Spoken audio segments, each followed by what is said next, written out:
경제학 원론 음, 후생 경제학 시간 계속해서 이어서 해보도록 하겠습니다.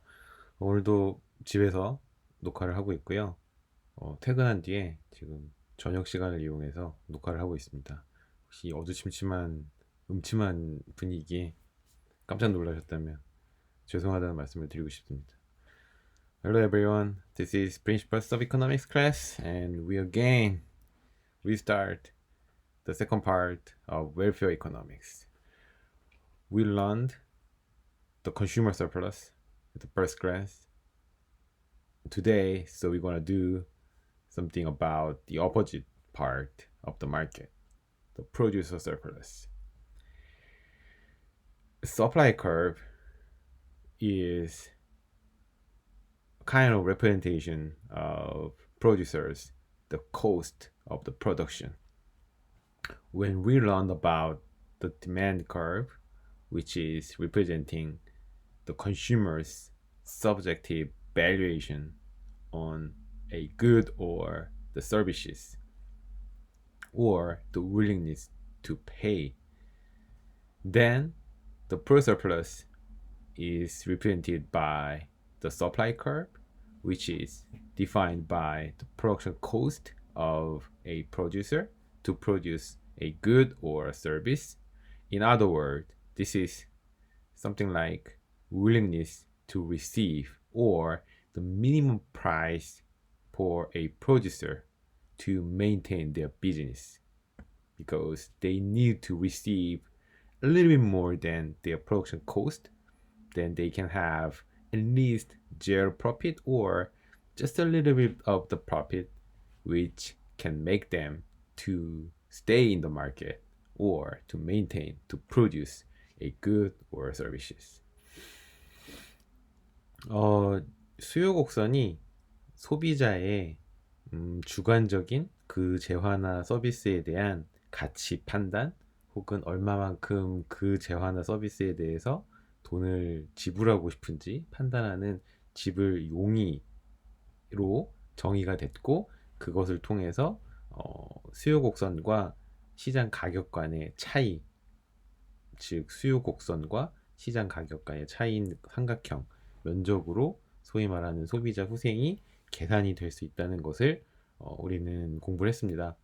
생산자 후생은 이것과 아주 흡사해요. 흡사하지만 가장 큰 차이점이라고 한다면 공급 곡선이 수요 곡선과 조금 다르게 정의가 되고 그것에 대한 어떤 경제학적 의미가 조금 다르게 이루어진다는 것 정도가 있겠네요.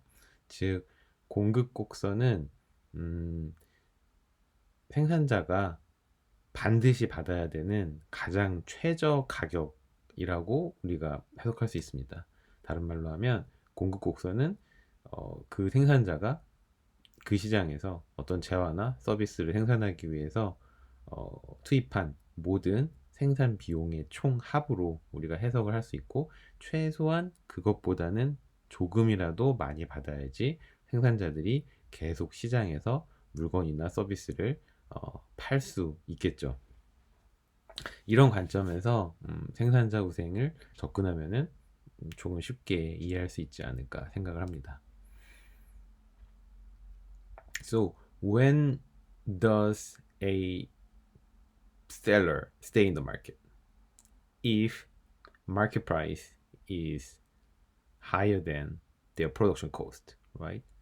If their production cost is higher than the market price they will receive, then they're going to exit the market. They are not going to produce any more goods or services because they can get the negative revenue. Let us see the example. We have three members, Jack, Jeanette, and Chrissy. In this case, I cannot guess this trio means which group of the music industry or something. I think Janet Jackson or I don't know. I don't know about the Chrissy. I'm pretty much older generation than you guys, so I think you guys can guess the better interpretation of these names. But anyway, a Jack has the $10 cost to produce a good or services. Oh, there is a market name, the loan cutting business. Okay, so loan cutter. If you are living in the house, whether in the apartment or the condominium, then you guys have to care about a lawn in the backyard or the front yard of your house. So you need to lawn cutter to manage your backyard or the front yard. But anyway, the jack to produce this machine needs $10. For Janet, she needs $20. And Chrissy, I think this guy is she rather than he. I think this guy is girl. The Chrissy needs $35 to produce exactly the same machine.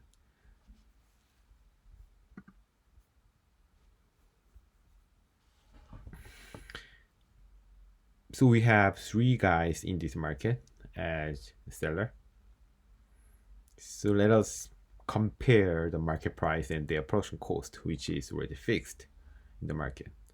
If price range is $0 to $9, then there is no one selling loan cutter in the market because the market price is less than even the Jack's production cost. And Janet Christ, neither they produce any good with this lower price range. If the price range of the market is $10 to $19, then there is only one guy who gonna sell the loan cutter in the market, which is Jack, because Jack's production cost is just $10. The price is a little bit more than $10, so Jack can make the positive profit, but Janet or Chrissy cannot make it. If the market price is $35 or above $35, then all of these you guys can enter the market and they are actively sell the loan cutter because market price is high enough to make all of them to have enough profit.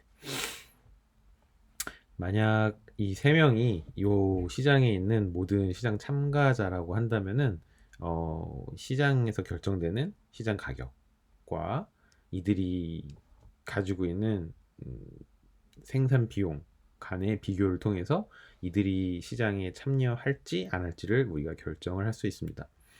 예를 들어서 시장에서 가격이 뭐 $15로 돼 있다고 가정을 해볼까요? 시장 가격이 $15로 주어지면은 크리시아 자넷은 시장에서 물건을 팔지 않아요. 왜냐하면 이들의 코스트는 이들이 받는 $15보다 훨씬 높으니까요. 즉 이들이 물건을 팔아봤자 오히려 손해를 보는 겁니다. 하지만 잭은 생산 비용이 오직 $10밖에 안 되기 때문에 $15를 받고 시장에 물건을 공급할 경제적인 유인이 충분히 있는 것이죠. 즉 만약에 시장 가격이 $10에서 $19로 결정이 된다면 이 시장의 참가자는 오직 한 명일 것이고 우리는 이제 이 시장에서의 공급량이 하나, 잭이 공급하는 로운 쿼터 하나만 존재할 것이다 라고 우리가 추측을 할 수 있겠죠. 시장 가격이 $35보다 높다 그러면은 이 세 명 모두의 생산 비용보다 더 높게 시장 가격이 책정이 되는 것이기 때문에 이들 모두 시장에 참가해서 물건을 팔 것입니다. 때문에 마켓 서플라이는 3개가 되겠죠. This is our stepwise like supply curve. If the price range is $0 to $9, then there is zero quantity supplied because there is no one who are willing to sell this good with that price level. If the price range is $10 to $19, then there is only one guy who gonna sell the loan cutter, who is Jack, because Jack's production cost to produce 1 unit of loan cutter is $10, but the market price is higher than $10 to $19. So the Jack is the only one who wanna sell the loan cutter in the market. With the same way, if the price is above $35, then the quantity supply in the market of the loan cutter is 3 because all of 3 guys are now participants in the market. So this is pretty much rough look like supply curve, but it is definitely increasing. So it does not violate the law of supply. 이 세 명의 공급량, 이미 정해진 프로덕션 코스트와 마켓 프라이스 간의 비교를 통해서 공급량을 우리는 각 구간마다 결정을 할 수 있었는데, 이것을 그래프로 나타내면은 이런 약간 계단 모양 형태의 공급 곡선이 그려진다는 것을 알 수 있습니다. 즉, 좀 약간 러프하게 그려지긴 했지만은 분명히 증가하는 우상향하는 모양의 공급 곡선이고, 이것은 공급 법칙을 거스르지 않는다는 것을 우리는 알 수 있습니다. 집에서 녹화를 하니까 목소리 좀 더 깔게 되네요. 목소리를 까는 진짜 이유는 뭔가 겉멋이 들거나 허세를 부리기 때문이 아니고, 방 밖에 있는 가족들이 이제 잠들어 있는데 이들을 깨우지 않고 제가 집에서 일을 하기 위함입니다. 굉장히 이 소음에 민감한 분들이 저의 멤버들이에요. 패밀리 멤버들이에요. 그래서 발 뒤꿈치도 들고 다니는 그런 삶을 살고 있습니다. 저희 아래층에 있는 분들은 굉장히 축복받은 분들이죠. 층간소음이 전혀 나오지 않는 집에 살고 계시니까요. 가끔 아기들이 울 때는 이제 뭐 소음이 좀 들릴 수도 있겠네요. So the concept of the marginal seller is the seller at each price range that we can have a guy who gonna receive the market price, but who gonna pay the highest production cost. In other words, if the price changes a little bit, maybe the going down, then there will be the first guy who gonna exit the market, then the other guys, because the guy should have the higher production cost. We can call this guy a marginal seller. 마지널 셀러라는 개념은 뭐 그렇게 크게 중요한 개념은 아니지만은, 어쨌든 각 지금 이 계단식으로 이루어져 있는 공급 곡선에서 만약 가격이 조금이라도 낮아진다면은 거기에 가장 먼저 타격을 받고 시장에서 퇴출되는 사람이 누구인지 우리는 금방 찾을 수 있잖아요. 그쵸? 크리시의 코스트가 제일 크니까 만약에 가격이 35달러에서 조금이라도 밑으로 내려온다면 크리시는 더 이상 시장에서 물건을 팔 수 없을 겁니다. 즉 크리시 같은 경우 35달러 선상에서 가장 마지널한 셀러라고 우리가 이야기할 수 있겠죠. So the price surplus is easily defined. The market price is a good thing for a seller. Seller can make the revenue with the market price. If they sell one unit, then the market price is directly their total revenue. But to calculate the total profit, we need to subtract their production cost. So the real benefit to a seller in the market is per unit is the market price they will receive negative the production cost they need to pay. Okay, so this is definition of the revenue per unit. The total revenue is revenue per unit times the number of units, right?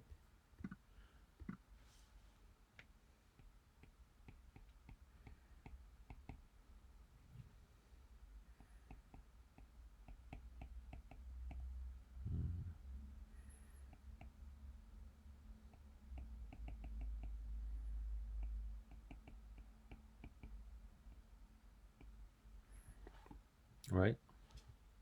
So this is definition of the total revenue. And thus the pro surplus is the revenue per unit.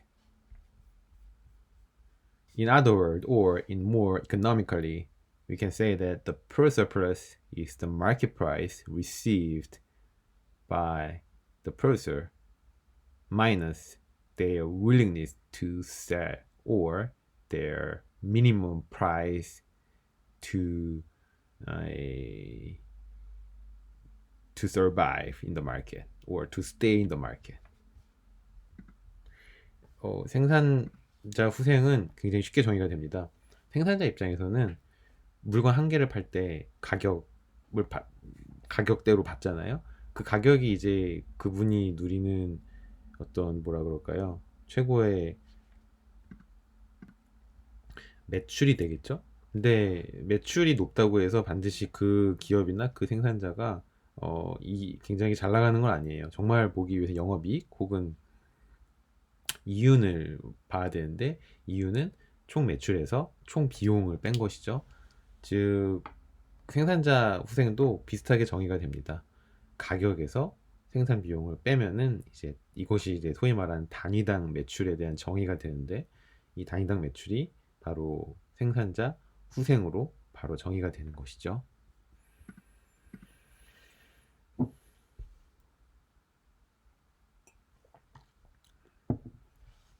If the market price is given as $25, then we can calculate the market surplus, market producer surplus.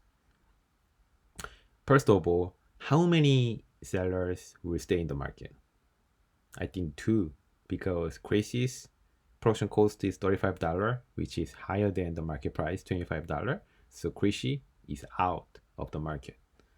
But Janet and the Jack, they have a little bit lower production cost, so they will stay in the market because they are pretty sure that they're gonna make the positive profit or the positive producer surplus. Since price is $25 and the Jack's production cost is $10, so 25 negative 10 is $15, and this $15 is Jack's producer surplus. The Janet has a little bit higher production cost, which was $20, I guess. And since the market price is $25, so 25 negative 20 equals $5. And this $5 is Janet's production surplus. Chrissy has definitely zero production surplus because she not gonna sell any good or services. So she has the zero production surplus. The total production surplus in the market is market participant production surplus aggregation. So Jack's producer surplus is 15 and the Janet's producer surplus is 5, and we have only 2 guys in the market participating. So 15 plus 5 equals 20 is our market producer surplus. And geographically, we can also calculate it is the lower triangle, price negative supply curve. So in this stepwise supply curve, it is hard to notice why it is triangle, but if we generalize to the general version of supply curve, then we can say that the per surplus is the area of the lower triangle. The upper border is the market price and the lower border is the supply curve. Okay. 다들 이해하셨죠? 뭐 제 영어가 그렇게 어려운 건 아니니까요. 다시 한번 간략하게 설명을 드리면 만약에 시장 가격이 $25로 주어져 있어요. 시장 가격이 $25로 주어져 있을 때 과연 이 시장에서의 총 생산자 후생은 얼마가 되겠느냐, 이제 이것이 우리가 파악해야 될 부분인데, 우선 크리시는 이 시장에 참여하지 않아요. 왜냐하면 크리시의 프로덕션 코스트 혹은 생산 비용은 $35로서 우리에게 주어진 시장 가격 $25보다는 더 높기 때문에 크리시는 물건을 팔아봤자 물건을 파는 개당 10불씩 $10씩 손해를 보게 되는 거죠. 즉 이 시장에 참가하는 것은 잭과 제넷 분인데, 먼저 잭의 생산자 후생을 구해보면은 잭의 그 생산 비용은 $10였어요. 근데 시장 가격은 $25니까 잭의 입장에서는 나는 이 물건을 만드는데 10달러밖에 안 들었는데 시장에서 25달러나 쳐준다고 하니까 얼마나 기쁘겠어요. 그쵸? 그 기쁨의 정도를 표현한 것이 바로 이 생산 후생 혹은 뭐 이윤이라고 이야기할 수 있겠죠. 즉 25에서 10을 뺀 15달러가 제기 누리는 생산자 후생입니다. 자넷 같은 경우에는 제과 똑같은 물건을 만드는데도 불구하고 비용이 10달러 더 들어갔어요. 그래서 총 20달러의 생산 비용이 들어갔는데 시장 가격은 25달러니까 자넷도 그렇게 뭐 뒷맛이 나쁘진 않은 겁니다. 그래서 물건을 팔겠죠. 25달러를 받고 물건을 팔고 생산자 비용은 20달러밖에 들지 않았으니 총 5달러의 이윤이 남겠네요. 이 5달러가 바로 제넷의 생산자 후생이 됩니다. 시장의 총 생산자 후생은 잭과 제넷의 생산자 후생을 더하면 돼요. 즉 15달러 더하기 5달러 총 20달러가 이 시장 가격이 25달러로 주어졌을 때 총 생산자 후생이 되는데 이것은 면적으로도 기하학적으로 구할 수 있다는 거죠. 즉 시장 가격에서 공급 곡선을 뺀 로이어 트라이앵글이 되겠죠. 그러니까 삼각형, 밑삼각형, 윗삼각형은 우리가 이제 소비자 후생이라고 이야기했다면 아래 삼각형의 면적은 바로 생산자 후생이라고 우리가 이야기할 수 있을 겁니다.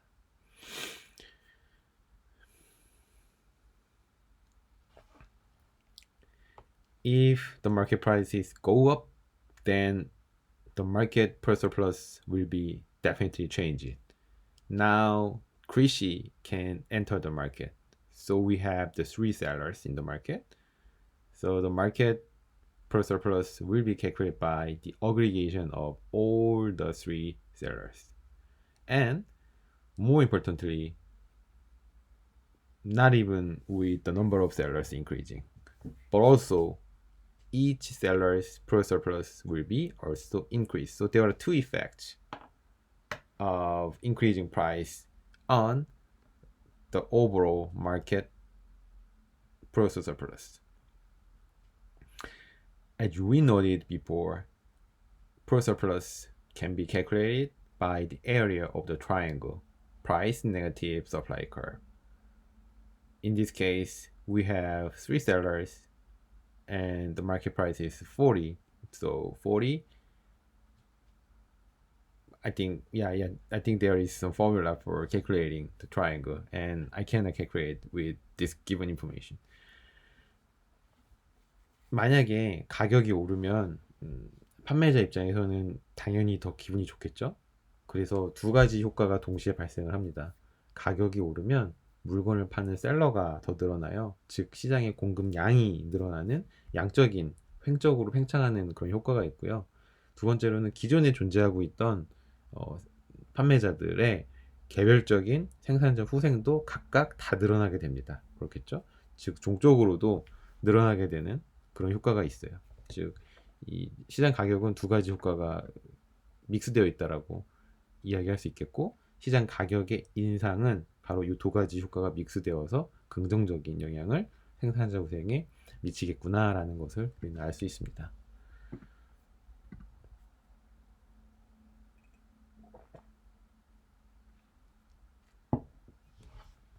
With this example,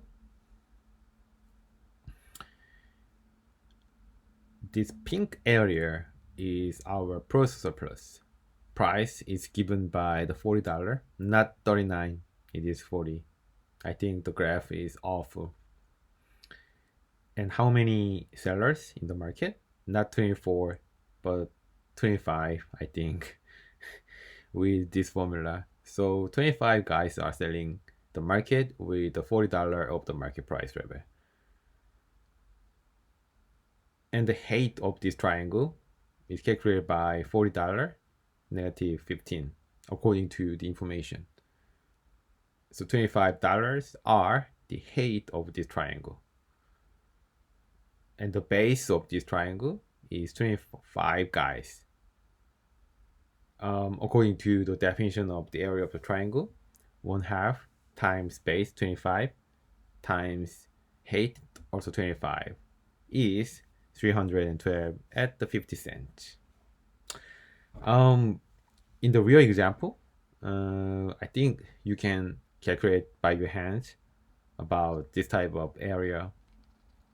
The numbers will be very simplified. Don't worry about your mathematical skills to find the answer for this type of question. Okay?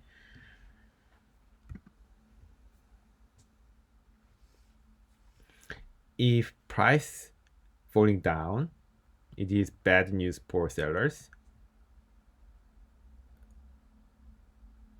And thus there are two effects. First, number of sellers will be reduced from 25 to 15 guys. If the price is decreased from $40 to the $30. Even Chrissy is now out of the game according to our previous information because she has $35 of production cost. The second effect is each seller's pro surplus is also shrink. As a result, the base of the triangle and the height of the triangle, both informations are reduced.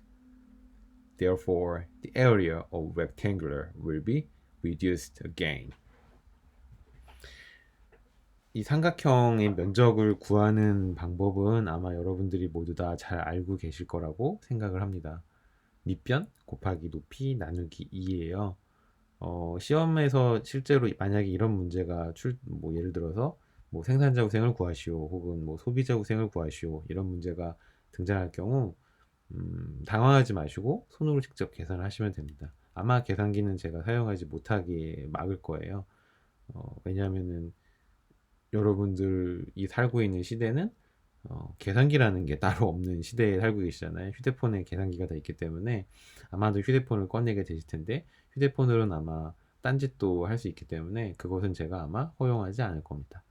손으로 이제 이 삼각형의 면적을 계산하시는 거는 그렇게 어렵지 않을 거예요. 아마 제가 알고 있는 우리 충남대 학생들 수준은 최소한 삼각형이나 사각형의 면적을 계산기의 도움 없이 구하는 것은 크게 어려워하지 않는 그런 학생들로 제가 알고 있습니다. 자부심을 갖고 손으로 문제를 풀어주시기 바랍니다.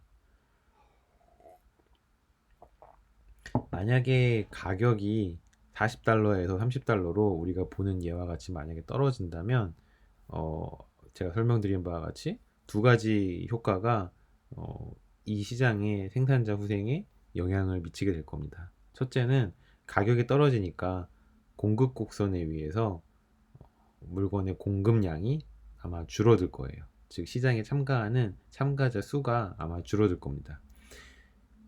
이 경우 이제 그림의 예를 들자면은 소위 말하는 삼각형의 밑변이 줄어드는 그런 효과가 있겠죠. 두 번째 효과는 가격이 줄어들고 떨어진다는 것은 생산자 후생의 정의에 의해서 개별 판매자의 생산자 후생도 역시 감소한다는 것을 우리는 알 수 있습니다. 즉 여기서 볼 때는 삼각형의 높이가 줄어드는 그런 효과가 있겠죠. 삼각형의 면적도 줄어들고 삼각형의 높이도 줄어드니까 삼각형의 면적도 줄어들 겁니다. 즉 이 시장에서의 전체적인 생산자 후생은 아마 가격이 하락하면은 같이 감소할 확률이 거의 100%라고 우리는 이야기할 수 있습니다.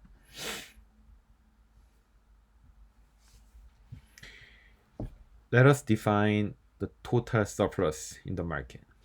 Simply, the total surplus is the summation of consumer surplus and the producer surplus. Because we assume at base the market consists of the two main economic agents, consumer and the producer. We're not considering about the existence of the government at this point. So we assume that the consumers and the producers are the only two participants in the market. This makes us to focus on the happiness of consumer and producer only. Consumer's happiness is estimated by the consumer surplus, demand curve, negative price, or the area of the upper triangle. Same definition. And second, we also interested in the producer surplus, which is estimated by the price negative supply curve or the lower triangles area. The total surplus is, can we draw out, or I think there is no graph. Okay, there is a graph. Consumer surplus is the upper triangle's area. The demand curve, negative price.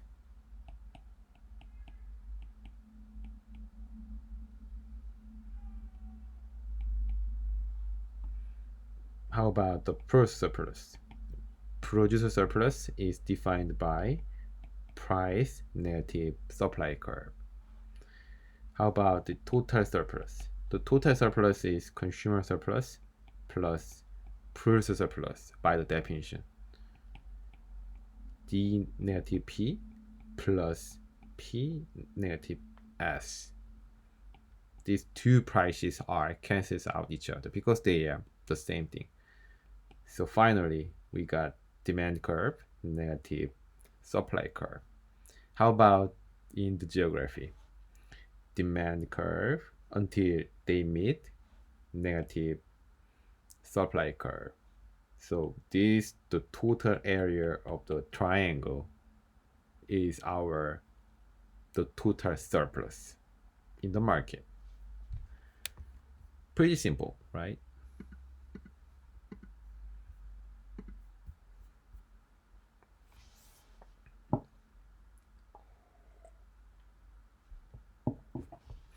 More economically, total surplus is defined by demand curve, negative supply curve until they meet. What does the demand curve mean? The valuation by the buyers. What does the supply curve mean? The production cost of the sellers. Therefore, the total surplus is defined by the value to buyers negative the cost to sellers. Okay?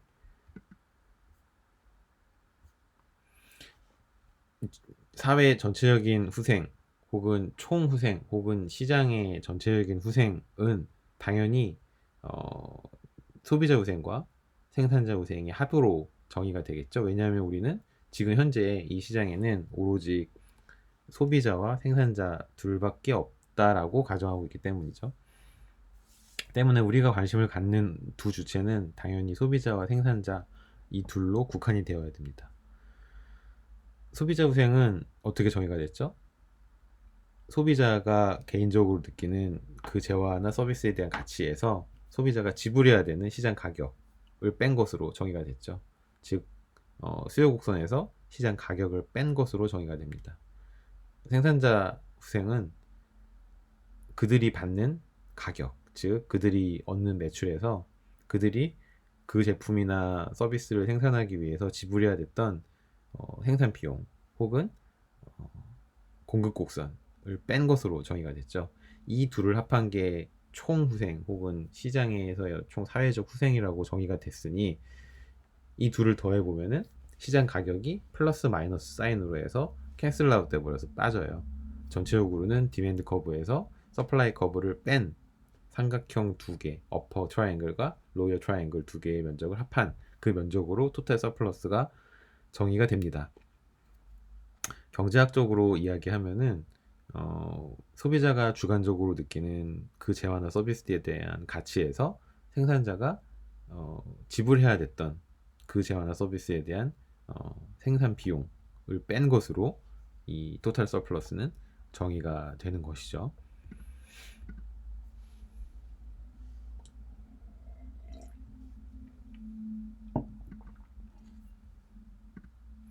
그러면 이 후생 개념이 과연 자원의 재분배와 어떤 연관성을 지니는지 한번 생각을 해봅시다.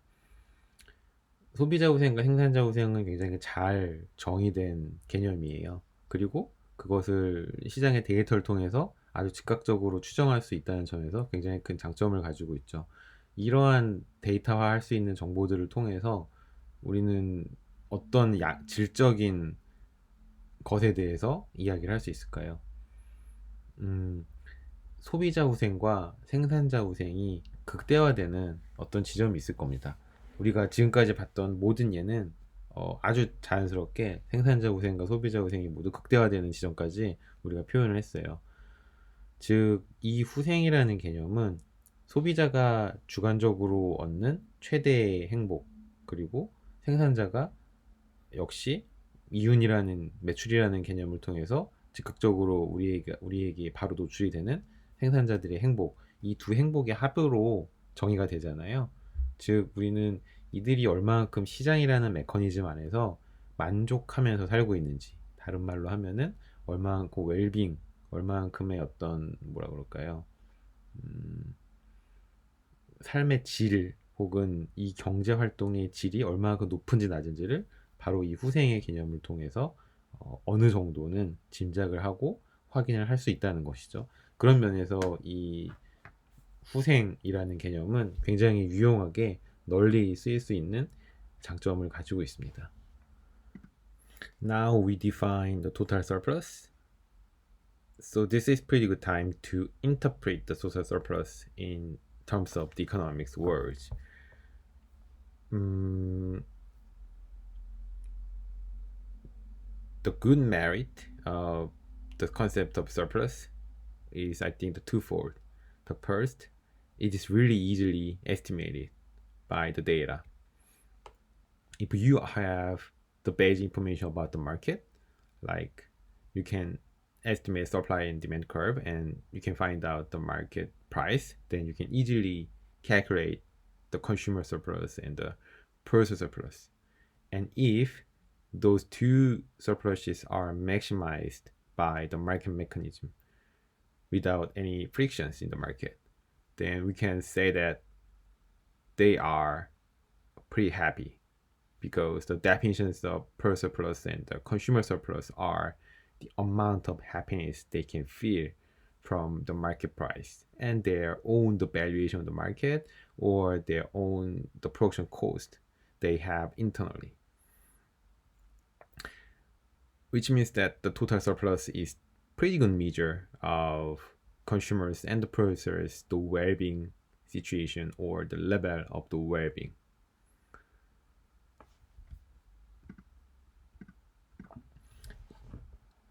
And more important thing about the concept of surplus is that there is no autocrat or there is no king to determine, okay, so your happiness is amount like this or your happiness is like this or something like that. They are not having any king or any strong man to determine their own destiny. All the participants in the market have a power to determine their own destiny, which means that by so many interactions between the buyers and the sellers, the market price will be settled down. And with this market price, their consumer surplus and the producer surplus will be determined automatically. So the concept of surplus can be said very decentralized, and this is what the economists will like, determined by the market without any force of power, any on market situation or on market characteristic things purchase the market, and disorders of the market happen. There is no way to do that. There is no possibility to see that happen. So this is really market-based measure of the society's well-being. With this regard, this is one of the economists' favorite estimate or favorite statistic to represent a market or a society's the quality of life. This is the definition or the introduction to the well-being economics or introductions to the consumers and the producer surplus, or the welfare of the economics. So, okay, so we can stop here a little bit, then we can continue the rest part of the chapter in the last class before the midterm.